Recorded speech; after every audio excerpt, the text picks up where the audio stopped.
Welcome to Just the Facts, how to find your way in a media ecosystem full of misinformation. I am Chris Robertson. I'm glad to be here. We've got a PowerPoint that we're going to put on the screen as we introduce the folks we've got today. And you'll hear people say, just the facts, ma'am, and think of Jack Webb and Dragnet. And what I will say to you is that phrase was never actually spoken on the show.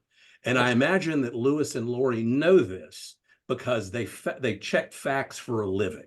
And so I want to introduce the two of them once we get the screen working. Can I get control of putting something on the screen there?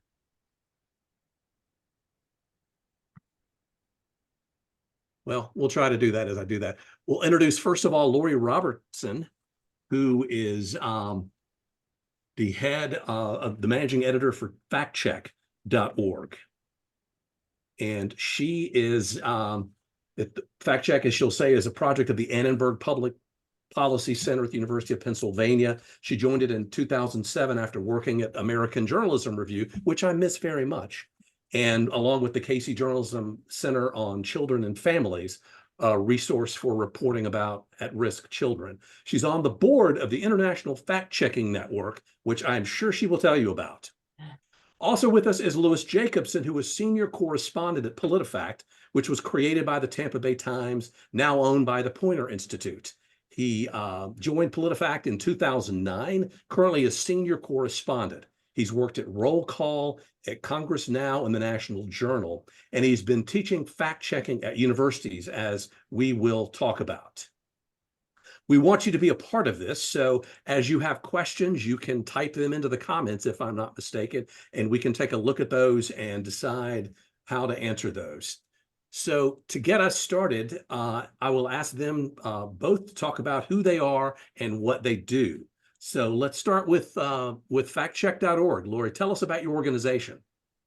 Sure. So factcheck.org was launched in 2003. As Chris mentioned, we're a project of the Annenberg Public Policy Center at the University of Pennsylvania.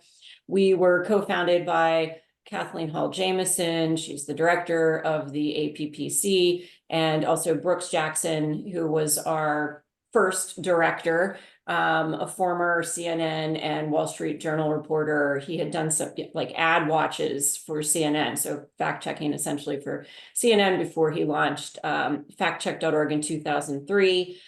That means we celebrated our 20th anniversary last year. Very exciting.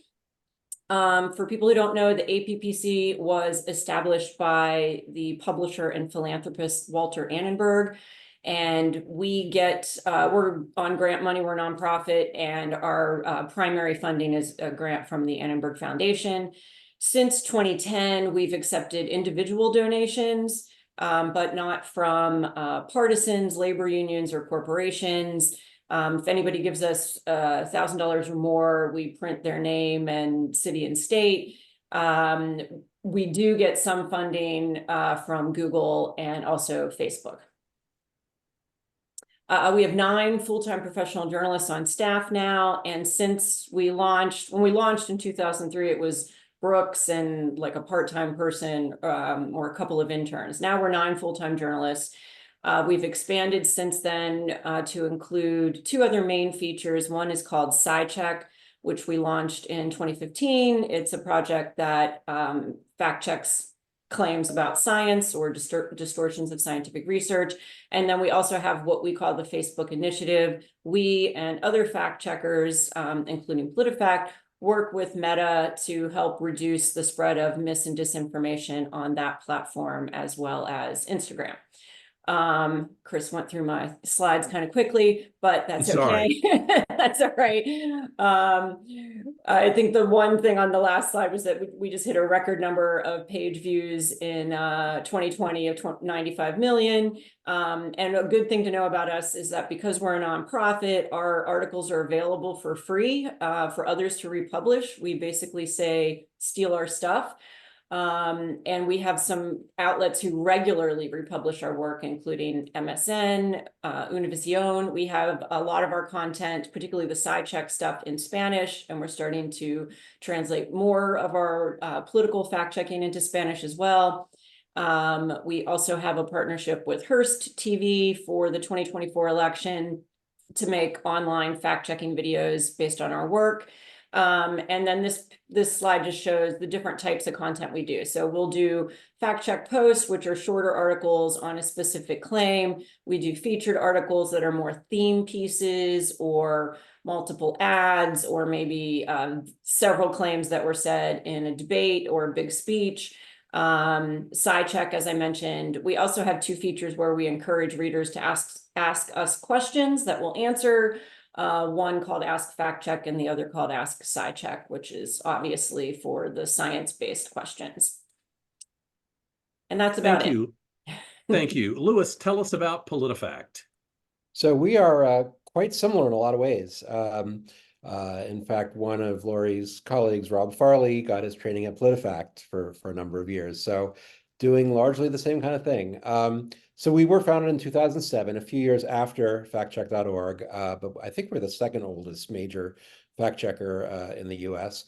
And our founder, Bill Adair, who has been teaching at Duke for about the last 7 or 8 years, really decided to get it started because he was frustrated with the way that the media was covering at that time, I guess the 2004, 2006 election cycles, sort of, letting politicians say what they want and not really hold their feet to the fire about whether it's accurate or not. So in 2007, he got the St. Petersburg Times, as it was called then, to support the effort, really with only about 2 or 3 people on staff, to help readers make sense of politics by fact-checking and to hold elected officials accountable. They did that through the 2008 presidential election cycle, and they won the Pulitzer Prize. And I joined a year after that, so I'm never going to win a Pulitzer Prize because they've already won one. But he actually initially was going to call it the political referee before changing it to PolitiFact. And that really does kind of explain his mindset, which was that we were going to make the call. We were calling balls and strikes, and we were going to figure out, if somebody had a supportable argument or not. Next slide. There we go. He really didn't like when he set us up the sort of, on the one hand, on the other hand stuff, quote, counterquote, quote, counterquote. He wanted us to really sort of, do all the research and then basically decide how accurate we thought something was. In about 6 years ago, maybe, the then Tampa Bay Times still owned us, but then we switched over to the Poynter Institute, which complicatedly also owns the Tampa Bay Times. But now we're directly owned by Poynter, and that makes us like factcheck.org in that we are a nonprofit. And so we have a lot of reader support, and it's tax deductible, all donations to us. We also, like factcheck.org, do a lot of work for Facebook, and we also do it for TikTok. Basically, they will surface claims made by users on their platform, and we fact check those, and then we publish that on our site, and then we go back into the Facebook tool, and if we find something to be incorrect, then it'll get downgraded in the algorithm. It will, you can earn money on the post, and if you do see it in your feed, a claim that's been fact checked, you'll see a screen over that saying, do you want to see the fact check first? And so we do that, but we also, our sort of stock in trade has been historically to fact check politicians, and we still very much do that. We have about 4 full-time reporters who are specifically on the policy beat, who are checking politicians and pundits. And then we have probably 15 or so more people, probably even more, including freelancers, who are focusing on the Facebook or TikTok fact checks. So we have grown substantially, but still, compared to a major newsroom, we're still fairly small in the 20 to 25 person range. One of the things I do as part of my job is I teach at WVU in the fall and St. Bonaventure University in the spring, teaching students there how to write fact checks for us based on West Virginia claims and on New York state claims. And then we publish that on our website. Thank you for introducing yourselves. Again, you will see they have similar principles, same missions and goals in some ways, but as you see, they're a little bit different in how they do things. So I'll start back with PolitiFact of what your goal is and what it is you do. Sure. So we always want to be neutral. We really do take our sort of umpire role seriously, to look at all sides of an issue, get commentary from sources across the ideological spectrum, to use as neutral sources of information as we can, federal statistics, databases, and so forth. Fact check. Very similar, as Lou said. Yeah, our goal is to reduce the level of deception and confusion in US politics. We've called ourselves a nonpartisan consumer advocate for voters. We always tell people politicians probably aren't going to change their claims based on our stories, although it sometimes happens, but rarely. Really, we're here for voters, to give voters information so they can make informed decisions. And we monitor TV ads, debates, speeches, social media posts, interviews, and really any form of political communication, as well as the social media posts that we're fact checking. And yeah, we aim to give a detailed and balanced report. A little more about this. I kind of went over this before. Our three main arms. We do political fact checking politicians. We have SciCheck that fact checks distortions of scientific research. And then we do viral misinformation, fact checking bogus claims made on social media. And you both talk a lot about the notions of transparency as a way to boost credibility in what it is you are telling your audiences. Yeah, so we operate a little bit in similar ways. We list our sources at the end of our featured articles, our longer articles, as well as our SciCheck articles. So that'll contain all our sources with links. Our shorter posts, we don't put all the sources listed at the bottom, but everything is linked to in the story itself. And we aim to use neutral language. AP style book would encourage you to do this as well. Not using loaded terms that are preferred by partisans. We disclose our funding. We do quarterly reports and a year-end report that we put on the website on where our money comes from, and provide our staff bios. And then also we explain our process on the website. Very similar, I imagine, for PolitiFact. Yeah, very, very much so. We use a source list at the very end of most of the stories, and we link to the sources in the story itself. And the reason is, people criticize us all the time, and we like to be able to say, okay, well, here are the sources we used. If you come to a different conclusion, that's fine. But we want to basically show our work. So let's talk about the specifics of what it is you do when you have a claim that you want to fact check. Yeah, so we review transcripts. Sometimes we're watching things live, like a debate or the State of the Union. A lot of times we're reviewing transcripts to flag facts that we can check. So we're not looking for opinions, but concrete facts. A lot of times that involves numbers. Like the example here, Joe Biden saying his infrastructure plan will create 19 million jobs when in fact it creates less than 3 million. When we're reviewing TV ads during a campaign, that includes looking at the images on screen, not just what is said. We review social media posts, and then once we identify claims that we might want to check, we talk about whether that's worth pursuing. Is this a significant or a minor misrepresentation? How widespread is this misinformation? Are they false claims about policy issues, something that's, in the news or being debated at the time, or is it a fringe issue? Maybe it might not be worth us following at that time. Those are the types of questions that we would ask. And the steps of research.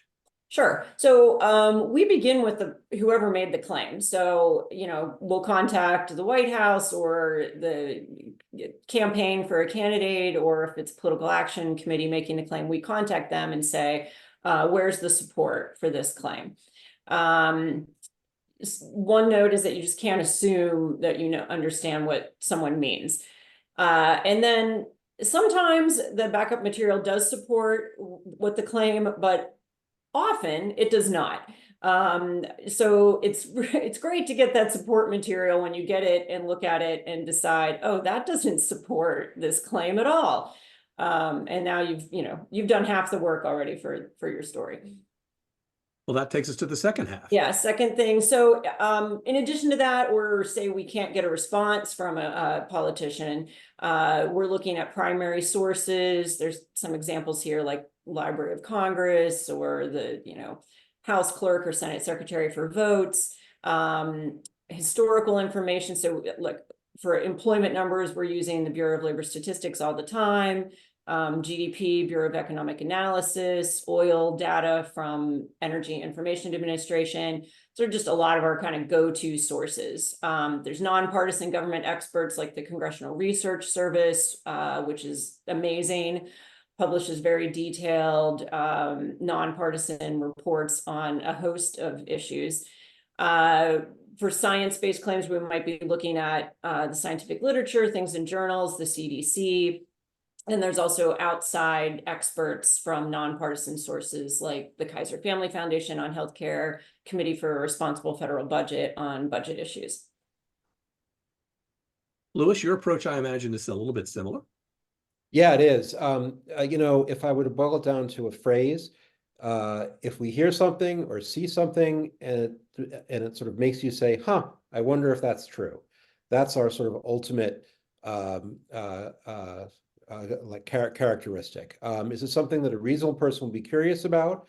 We also care about whether it's verifiable. So this might be in the slide later, but we don't, and I don't think factcheck.org does either, try to fact check opinions because we can't. And we also can't fact check predictions because we can't. We don't know what's going to happen in the future. And then we also, we don't have the bandwidth to do, sort of reinvent the wheel with like, massive investigations. So the facts we tend to check tend to be something that we can finish in a day or two of research.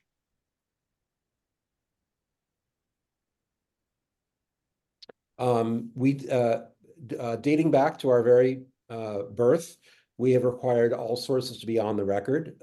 We don't use anonymous sources.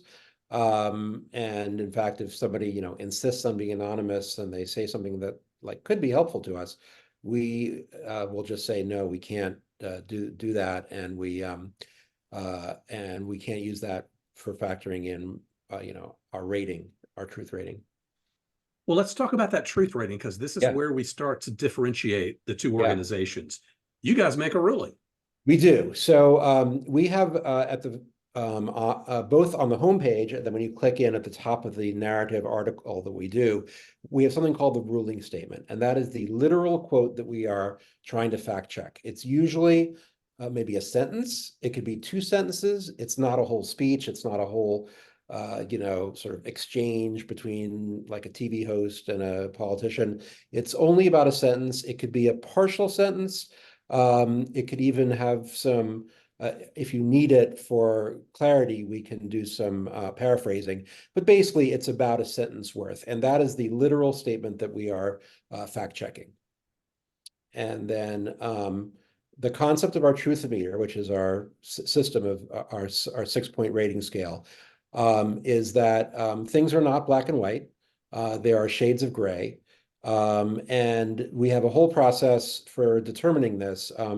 The standard process would involve the first editor, the primary editor of the article, and then 2 completely fresh editors who only see it after it's been edited.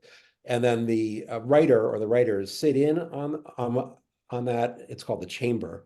And on the chamber, it's basically those three editors with a sort of observing role by the writer, but only the editors have a vote. And usually it doesn't even get to a vote stage if everybody's kind of in agreement on what the rating should be. But if it comes down to it, if there's disagreement, two votes trumps one.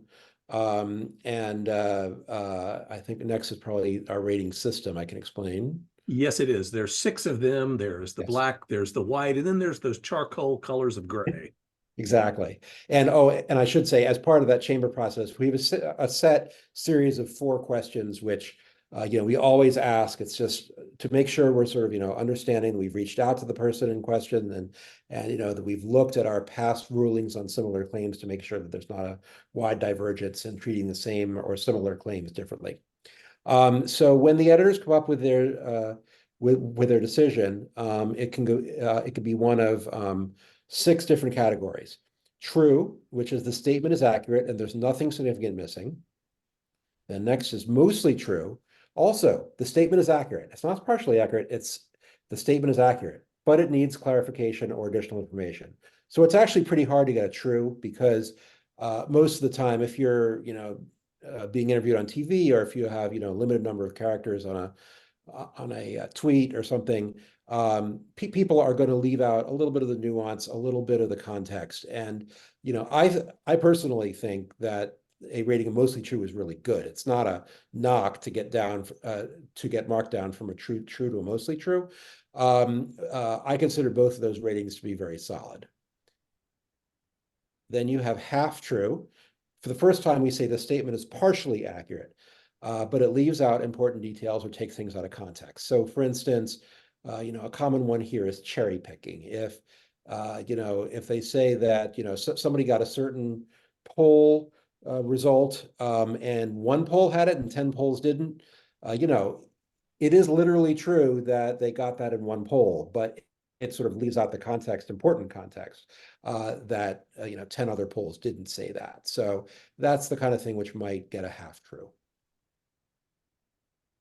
And then we have mostly false. The statement contains some element of truth, basically a grain of truth, but it ignores critical facts that give a different impression. So there's some technical, really highly technical accuracy to it, but really that is misleading. And it leaves out the very different impression you would get if it really told the whole story. Then we have false. The statement is not accurate. And let's go to the final one, pants on fire. The statement is not accurate and makes a ridiculous claim. So for false, usually what that happens when that comes up, it's like, somebody just got a fact wrong. No sense that they really should have known better. It's just wrong. It's just factually incorrect. Pants on fire, on the other hand, for me, what usually tips it into pants on fire is the person really should have seen flashing sirens, upon hearing that claim and not passed it on, and not doing so is reckless, because it was so obviously wrong that they should have been cautious about it, and they weren't. And that's the kind of thing that would get a pants on fire. On the other hand, factcheck.org doesn't do this. Tell us why. Well, first off, I would say that both methods have their pros and cons, and I think there's room in fact checking to do it both ways or a different way, and that's completely fine. But yeah, we don't do a rating system, but we do. I feel like our first paragraph is similar. We say what the claim is, and then we say whether it's false, misleading, out of context, not the whole story, exaggerated, cherry picked, all these words that we can use. So instead of a rating system, we describe it. We use our words.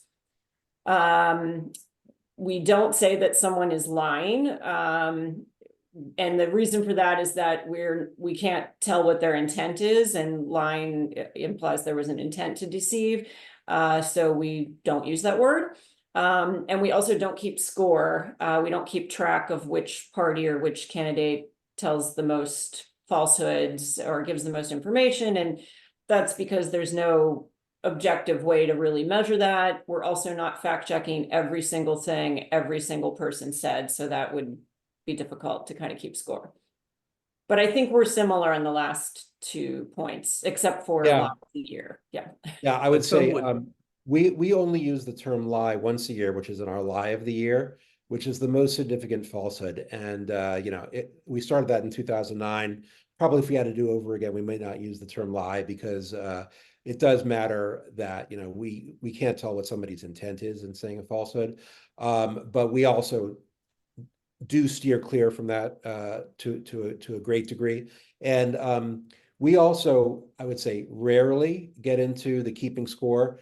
We have a sort of main index page for all speakers, probably in the hundreds or thousands now of different speakers.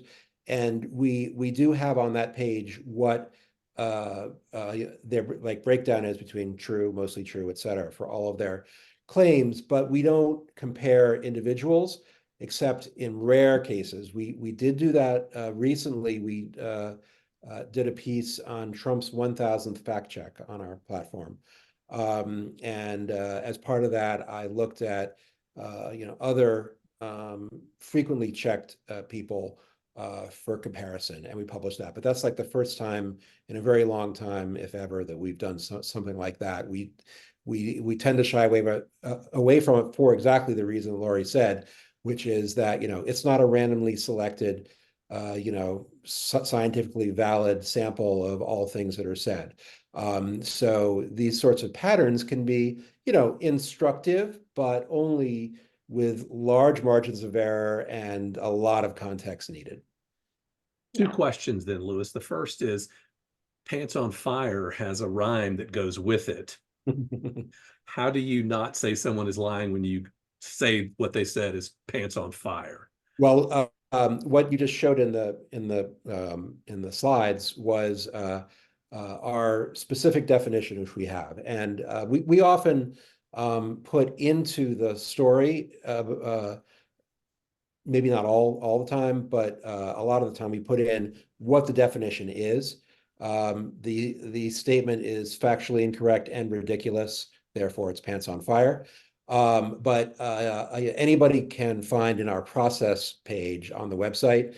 It has all the definitions that I just showed you on the slides, and it'll explain that it's not a lie. In fact, I think we even have some language about why we don't use lying as a term, and it defines what a pants on fire claim is. So that is always accessible for free. We like factcheck.org are also free for users to get. There's no. What was the lie of the year for 2023? I can't remember. 2023 was statements by RFK Jr., largely about things like vaccines, autism, so forth. The previous year, 2022, I wrote, and it was about Vladimir Putin's lies about Ukraine. Laura, is there a specific one that you remember from last year that if you were working for them, you'd have had? Well, we don't do a story like that picks one claim, but we always do an end of the year piece that we call the Whoppers. So the Whoppers of 2023, 2024. And we will do it varies. Like I think last year maybe we did 10 claims. Usually it's around there. So it's multiple things throughout the year that we thought were the biggest falsehoods of the year. Let's move into the nuts and bolts of what's going on, of how you actually do the job and the things that you're looking for that anybody who looks at information should be looking for. And you start PolitiFact with the notion of context. Yeah. So there's sort of a balance we strike. I think the next slide is probably words matter. So I'll start with context matters. We examine the claim in the full context, what was said before and after it, the question that prompted it, and the point the person was trying to make. So, something might be literally true in a very, very, very narrow sense. But if it leaves a misleading impression because of context that is left out, that is not helpful if we ignore that context for our readers. So, so certainly we always care about context. And then, do we have words? Well, what I've got is I have merged, I should tell the audience that I've okay. merged your slide pack Yes. with the fact check slide pack, and Okay. the principles are often the same. Yes. And Lori was able to give us a pretty good example of Okay. what out of Oh, good. context means as they look at it. Yeah, so well, this is something we see all the time where a politician takes somebody else's word. They use part of the quote or something, but they don't use the full thing. So this and some other examples that we'll get to as we go through these slides are examples, sort of common patterns of deception. So this example is from last year when a super PAC that was supporting Florida Governor Ron DeSantis used these out of context quotes from Nikki Haley to claim that Hillary Clinton was Haley's role model. And when you went and looked at the full interview, Haley said that something Clinton had said long ago inspired her to run for office. But then she added in these instances that she doesn't agree with Clinton on anything or a lot in terms of policy. Words matter. Words, okay, here we go. Words matter. So we do pay close attention to the specific wording of a claim, whether it's precise or has mitigating words or phrases. A very simple example about this is if it's a numerical claim. It's a difference if the person says that something is a certain number, or is close to a certain number, or approaches a certain number, or is roughly a certain number.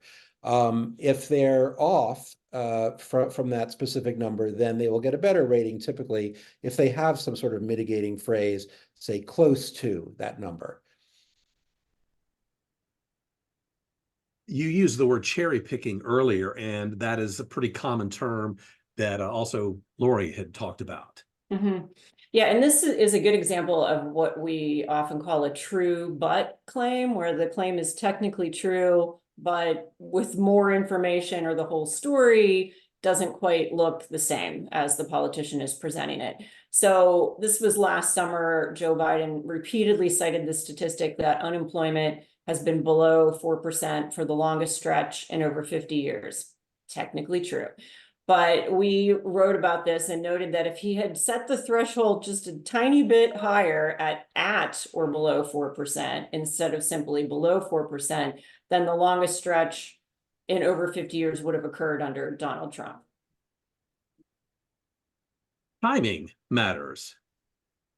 Yes. So we don't change our ruling based on subsequent events. So if somebody says the unemployment rate is 4% today, and it's actually at 5%, they don't get credit ultimately if it does go below 4% at some point in the future. We rate them on what was known to them at the time that they spoke the statement. And in this case, that would be incorrect, or at least to a certain extent incorrect, depending on how we rule. But we can't assume that somebody can sort of read the future and know what's going to happen subsequently. Similar to that is using outdated evidence. Mm-hmm. This is another thing we see a lot. Often you'll see a politician cite a report, and that report exists, but it was from 5 or 10 years ago, and there's more information that's come out since then, before they made their statement, that is different. And this is an example from the Trump administration, where Democrats during the COVID pandemic had claimed that Trump had cut US anti-pandemic programs around the world, somewhat dramatically, decreasing from 47 countries to 10 countries. And this was reported in 2018 in a Wall Street Journal story that these cuts were going to happen, but it turns out they never did. So the claim was incorrect that this cut had never happened. PolitiFact talks about the need to show your work. Yeah, and this is true for us, and it's true for the people we're fact checking. This doesn't come up all that often because often we can find evidence either for or against claims on our own because it's from sort of basic federal data or whatever, or we can find whether somebody said something based on a video clip or something like that. But sometimes a speaker will make a claim that's just kind of out of the blue and has no sourcing at all. The clearest example of this was in the 2012 presidential race. Senator Harry Reid claimed that the GOP nominee, current Senator Mitt Romney, who was then running for president, that he had not paid taxes for 10 years. And that's a pretty extraordinary claim because that would be illegal, most likely, or certainly would require some weird, accounting practices at the very least. And we consistently asked him if he could back that up with any kind of data, documentation, et cetera, and he didn't. And because it was such an extraordinary claim and he had zero data to back it up, we, reserved the right to, and we did give him a pants on fire for it. Similar to that, it seems to me, is the distortion of facts. And we see this a lot as well. This is a recent example from social media. There's no law in Missouri that prevents pregnant women from getting divorced, but we were seeing these social media posts that claimed in Missouri women can't divorce their spouse if they're pregnant. What legal experts told us that a judge may wait to finalize the divorce until after baby is born to work out custody and other arrangements. So this was just distorted by these posts. A few more that you mentioned that may or may not lie under the umbrella of the things that I received from PolitiFact. Sure. Absolutes. This is one we flag all the time when we're reviewing transcripts. If somebody says something was a record or the most ever or the worst, we definitely want to check that out. And an example of this type of claim is former President Trump has repeatedly said that he built the greatest economy in the history of the world. But economists like to measure this by looking at real GDP growth. And if you do that, it peaked under Trump at an annual rate of 3%. But the nation's economy has grown faster than that 48 times and under every president before and after Trump, dating to 1930, except for Herbert Hoover. We might have one more. Oh, deceptive framing. Yes, the last one. So this is like an editing trick where you make the video is edited in such a way that it shows something that it didn't really happen. So one example is a video on social media suggested that Biden was falling asleep during a meeting with the Israeli president. But when you went and watched the full video, it was clear he was looking at note cards and wasn't falling asleep. Let's think about some questions now. I will take this, stop the sharing here so we get to see ourselves again. I will start with some questions that have shown up since we started this presentation. Someone asks, he says, on the point of whether someone is lying or not, occasionally it happens that a public figure says different things on the same topic in different contexts, thus contradicting themselves. Do you think it's sometimes possible, rare cases maybe, to catch someone lying even without being able to read their mind? Good question. Yeah. I think there's definitely times where readers will say, oh, come on, can't you tell that there was an intent here? But we don't know that. And sometimes politicians make a mistake. So maybe the time they said it one way and then another maybe it was on purpose, but maybe it was just they slipped up and they didn't say their talking point the right way. We're hesitant to get into that. So for every story we do, we'll have to think about whether we understand their intent and whether or not they're not lying. It seems like a slippery slope to me for us to wade into that area. It's enough for us to say this is false, misleading, and explain why. Yeah, I would generally agree with that. I think the practical consequence would be significant if, as Laurie says, we'd have to try to determine intent every single time that we give somebody a false rating. I think it's just easier, quicker, and easier to say, look, we're not going to deal with that part. It's just sufficient to say that they're wrong. What we're trying to do from the very day that Bill Adair founded PolitiFact, he was his goal was to sort of inform readers about politics and We always consider our purpose to be to correct factual inaccuracies, not so much to correct individuals saying them. We want the person to have somewhere, a reference source to say if a claim is true, false, or somewhere in between, and we are less concerned about whether somebody was false or pants on fire on a particular claim about what they said.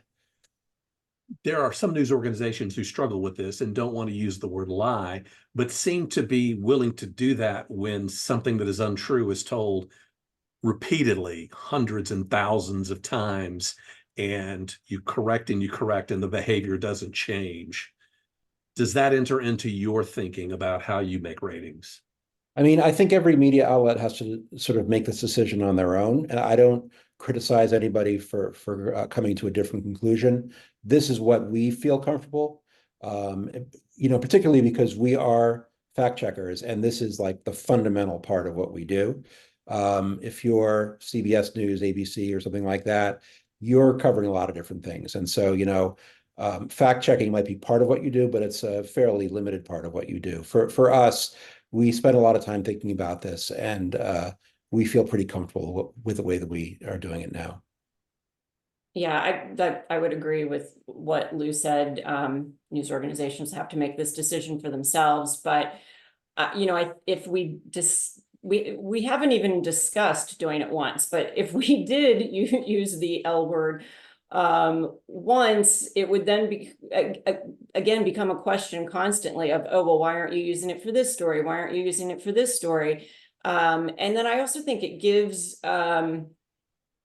critics something to latch onto. Oh, you used it here, you didn't use it here. We'd like the focus to be on the substance of our story and not, did we use the word lie or not? Well, you just mentioned criticism, and I can imagine in this political environment that has gotten more polarized since your organizations began 20 years ago, what are you seeing now and how you deal with the people you are asking, who you are fact checking? Yeah.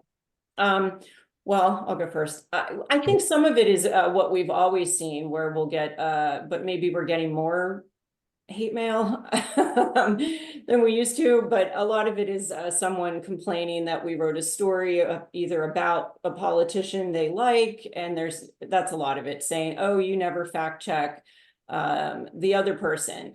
And then we'll respond and say, well, yeah, we do, and here's a list of stories where we did fact check that other person. And then sometimes we will get a nice response. Oh, I didn't realize that. Thank you for your response. Other times we get no response or not so nice of a response to that. But that's what we can say in those cases. But we're also not trying to create some kind of false equivalency. We're not fact checking one side and then saying, oh, tomorrow we better find something on the other side, and then we put that up. Basically we look at what's being said and the chips fall where they may. So you may see a lot of stories on our site fact checking one side at one point in time, but another point in time it might be the opposite. So yeah, that's some of the response, I guess I would say, to those kind of questions. Yeah, I would agree with all that. We do try to make sure that we fact check both parties, that we're not only fact checking one or the other. And I do get a lot of emails about, just as Lori was saying, why don't you fact check the other party? And I send links, and sometimes they can be convinced. Often today people are encountering our work on Facebook or in social media, and they're not seeing the entire big picture. All they see is one isolated fact check that we do. And so, sometimes people don't fully realize that, and they're appreciative of that. And sometimes they're just set in their ways and don't want to admit that they're wrong. And as somebody who's now dealt with this for about 15 years, in fact, for most of that time, I was the person tasked with going through every single email sent to us. So I saw about 12, 13 years worth of emails on this topic. You kind of, well, first of all, you grow a thick skin. And second of all, you get to be decent at figuring out whether somebody who's criticizing you really wants to hear from you or whether they're just blowing off steam, and whether they could be convinced by like a rational argument or like actual evidence from you. And so I do try to reply to those that I get the sense, are interested in a honest conversation, and there are just too few hours in a day to engage with everybody. So you really have to pick and choose your spots. Two people have written in with similar questions, asking about, do you feel like you're making progress or more people are getting committed to misinformation? And do you feel like you're relevant and effective in this particular era because of the polarization we've seen? Yeah, right. I think there have been some studies that, at least in a limited way, academic studies, show that fact checking can be helpful in terms of setting people straight on what is true and what's not. But I do feel that even just during the past 15 years that I've been involved with PolitiFact, I guess the evolution of social media and sort of putting people into their own bubbles and not getting those bubbles pierced, even occasionally, means that it is easier today to go through life without having your views challenged. And that is, I think, a little bit different than it was 15 years ago. When we do the Facebook work that we do, and if somebody sees on their feed a claim that has a screen over it saying this post has been fact checked, which, by the way, you can skip. You can get past that. You don't have to click on the fact check. But just seeing that really seems to like trigger people. And I think part of it is that they're just used to seeing unquestioned claims on their feed. And the idea that like anybody would question anything like that is just sort of alien. And that's not something that I think I experienced or felt when I first came here 15 years ago. Yeah, that was a great answer. Yeah, I think we're more important than we've ever been. Increasing polarization is not a reason to think we matter less. We actually now matter more, in my view. So I think, we have to continue doing this work. We do get, as Lou mentioned, these sort of angry emails from people on social media who feel like we're on their Facebook page, right? Or we fact checked something that they said. And I think sometimes we don't always hear, we're only hearing from the angry people. I'm sure there's plenty of people who are angry about it, but sometimes we do hear from readers who just want more information, or, they really do want to know what's correct. So I think that I would like people to kind of look at this more as, oh, here's more information about this issue that is available to me now, and look at it as a service in that way. Yeah, I mean, I would just add that I totally agree with the sort of squeaky wheel phenomenon that I guess Laurie is describing here. I do take some comfort in the fact that we get as little feedback as we do. I mean, it may seem like a lot in the moment, but like if you consider the number of page views and post views on various social media channels, only a tiny percentage of people who are seeing our stuff are responding with an email. Now some might be angry, but just not like responding. But I think that there are probably a lot of people out there who quietly value our work, or at least don't disparage it. I do take some comfort in that. We are aiming our work for the eyes and ears of people who are interested in learning more, who have an openness to other perspectives, who have a desire to sort of look critically at things, think critically at things. That is our core audience. And I don't know what percentage of the universe that is, But it's probably larger than we tend to think because we see so much consternation in social media that we sort of assume that like everybody thinks that way, and it's not necessarily true.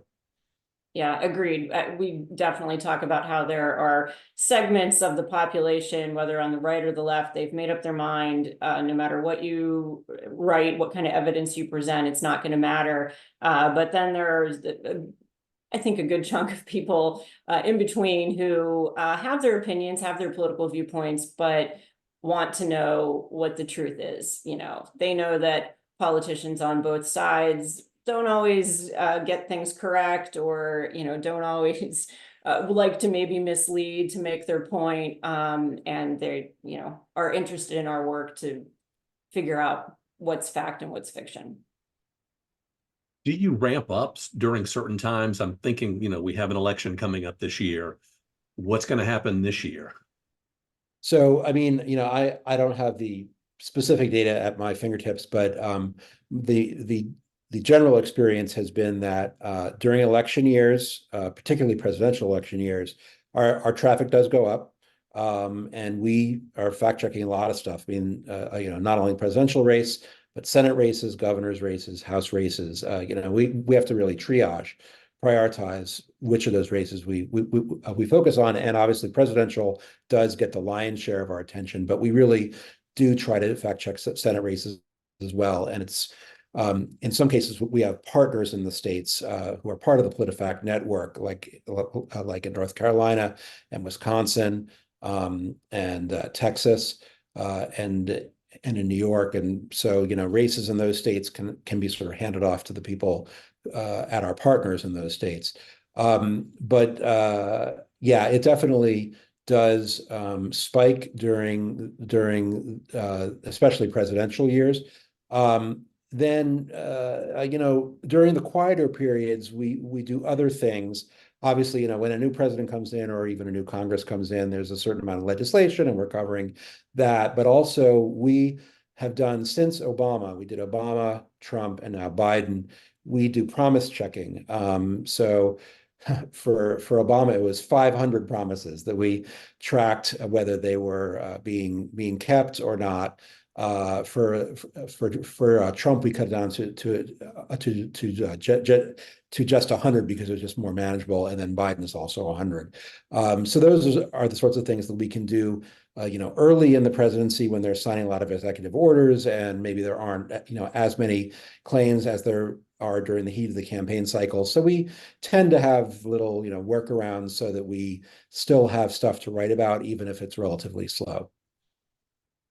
Yeah, during the presidential or other, obviously the presidentials are our main focus, but we're covering Senate races. We look at the toss-up Senate races, things that are going to be close and determine control of the Senate. So we'll divide up those races among the staff and say, here, you watch these two states, you watch these two states, to keep an eye on the ads that are happening there and the other claims that are being made in those races. And then for the House races, there's so many of them. We tend to do theme articles. So we'll see the same types of ads run in multiple races across the country with claims being made, you know, usually about taxes and Medicare and Social Security or immigration. And so we will do theme-based pieces looking at claims that have been made and similar claims that have been made in multiple races. And then off election years used to be slower than they've been lately. You know, and part of that I think has been COVID. We've been very busy with science claims since that happened.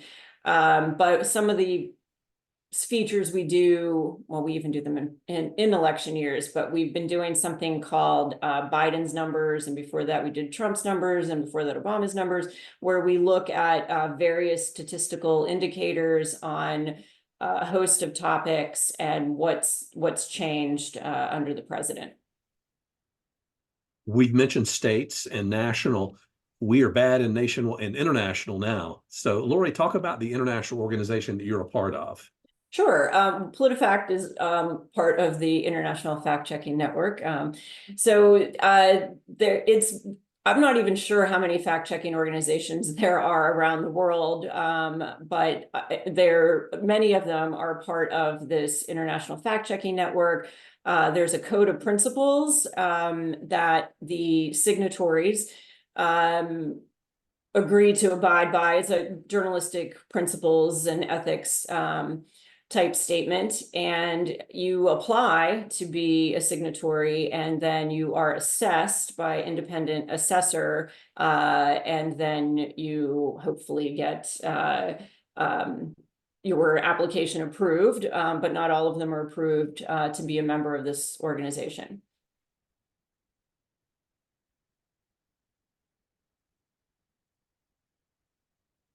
And it is also housed at Poynter, so very much connected to Yes. PolitiFact. In fact, my former editor at PolitiFact is the head of the IFCN now. Oh, I think you're muted. I'm sorry, we're getting close to out of time. And I guess my random question is, I'm a guy who likes to live by facts, and I will tell people facts and they will get mad at me because I am telling them facts and correcting them. How do you live your lives with your loved ones? Well, I think best practices are to make it as non-oppositional as possible, to not, look down on somebody for getting something wrong. If you can sort of lead with, some other thing that you got wrong, it is helpful. It's just, people, when they're challenged just in general, but especially on facts, tend to become kind of defensive and kind of go into a crouch mode. Often it will, like for people who are really believing a lot of things that are wrong, just sort of conspiracy theories and stuff, it'll, if you decide to go the route of trying to disabuse them of those views, it really is probably going to take some time. It's not going to be a one conversation thing. Be prepared to really take some time, because it's not easy for the other person, if this is really what they believe, to suddenly give up on their views. It sort of goes to their entire psychological core. And so, it is a tricky business. That's something in our jobs that we really don't have to do. We're focusing on getting the information out there so people can access it if they want to. If they don't want to, no one's forcing them to, but we want it to be available for people who are open-minded. Yeah, I think on the flip side of that, I'm often asked by family to fact check things that we haven't written about, or sometimes have nothing to do with politics, and I'm like seen as this go-to person that is going to figure out what's what in whatever they're reading and want to know the facts on. Sometimes I say I'm off the clock. Yeah, I can't help. Or you could charge them, absolutely. Yeah. Well, it looks like we are out of time. This has been a lot of fun in this past hour. I want to thank everyone who has participated, and tell you that we've got more things happening this week during SPJ Ethics Week. In our way of fact checking, I'm going to do a quick house ad for SPJ here and put this on the screen. The thing that we have worked on, our code of ethics, which has been around to be 100 years, and 2026 will be the centennial of our code of ethics. It was last revised in 2014, before there were candidates who pushed more untruths than others, perhaps, and before AI and before social media became the great big thing. To that end, what we have done as a committee has been to work on adding more information to our code of ethics. And so if you go there now, and I think I've got it on the screen here, the most recent thing we have done is revamp all of the links that we have put together for each piece of the code. You can click and see what is relevant now, what the committee was thinking about, and fairly recent examples. And I imagine if we look through there, we will see things from PolitiFact and Fact Check that tie deeply to the SPJ Code of Ethics and what it is that we do for a living. Thank you so much for your time, and good day. Thank you. Thank you.